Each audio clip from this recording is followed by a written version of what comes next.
In the world of college basketball, perception is everything. A team can go out and win 31 games, and somehow they're still the underdog. They're still seen as the pretender.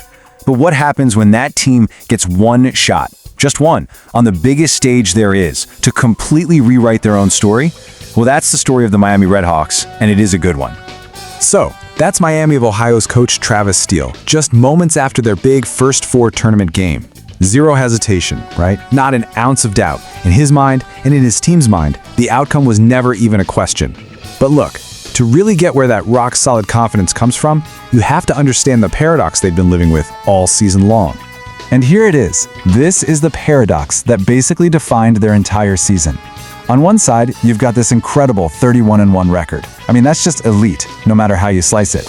But on the other side, you have this constant whisper that followed them everywhere. Their schedule was weak, it just didn't stack up.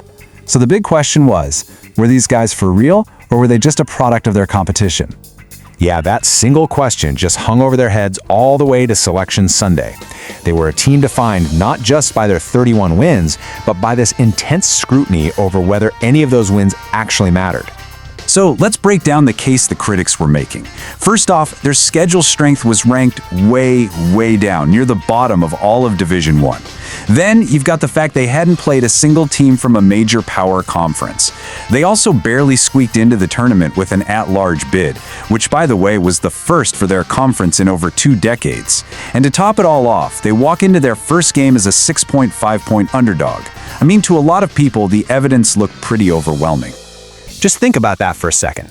The kind of pressure that puts on you. According to their coach, they knew they had to be pretty much flawless all season long just to earn the chance to prove themselves. One wrong step, one bad night, and their whole dream is probably toast before the real tournament even kicks off. But they got their shot. A first 4 game against SMU, right there in Dayton, Ohio. All the talk, all the questions, none of it mattered anymore. It was time to give their answer on the court. And boy, did they answer. They didn't just win, they absolutely exploded. They dropped 89 points, their highest total in a tournament game since 1958. That wasn't just a win, that was a statement. And get this, they did it from behind the arc. They hit a staggering 16 three-pointers. That's not just, hey, we're shooting well. That is a new program record for an NCAA tournament game. They were just unconscious from deep. But for me, this number might be the most telling one of all. 35-35. That was the final rebound count. Remember, this was the undersized team, the one that was supposed to get pushed around and bullied inside, and they fought to a dead even draw on the glass. That shows you it wasn't just about hot shooting, it was about pure grit. And a performance like that doesn't just happen by accident. It came directly from a tough lesson. After getting dominated inside during their conference tournament, Coach Steele laid it out plain and simple. Be the aggressor, crash the glass, attack the rim, and you dictate the terms of the fight. Oh, and they were definitely not fighting alone.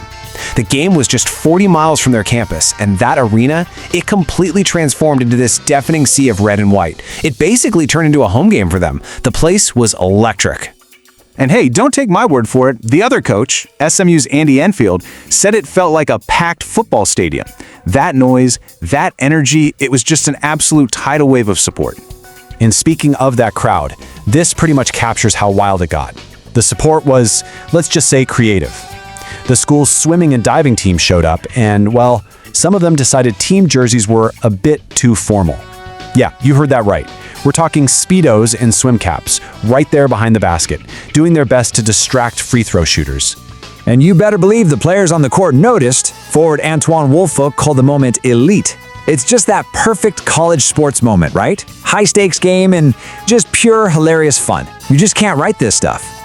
So you've got this insane offense, a tough-as-nails game plan, and a crowd that sounds like an army behind you. Yeah, Miami went out and did exactly what they knew in their hearts they could do the whole time. And really, it all came back to what their coach had been telling them. He went into that game genuinely believing his team wasn't the underdog. He thought they were the better team. As he put it, belief is the most powerful thing you can have. And his guys, they were fully armed with it. And man, you could just hear that belief turn into sweet, sweet vindication in the voice of their star guard, Peter Suder. All that noise about their schedule, about not having those quad 1 wins, what are they going to say now? That wasn't just happiness. That was the sound of a mic drop on all the critics. And there it is. The final score makes it official. An 89-79 win, a dominant double-digit victory on the national stage. That giant question mark that followed them all season long? It was officially an exclamation point. So, that's the story. This so-called underdogs from Oxford, a team whose victory was fueled by all the doubt from the outside and this unwavering belief on the inside. It just makes you think, right?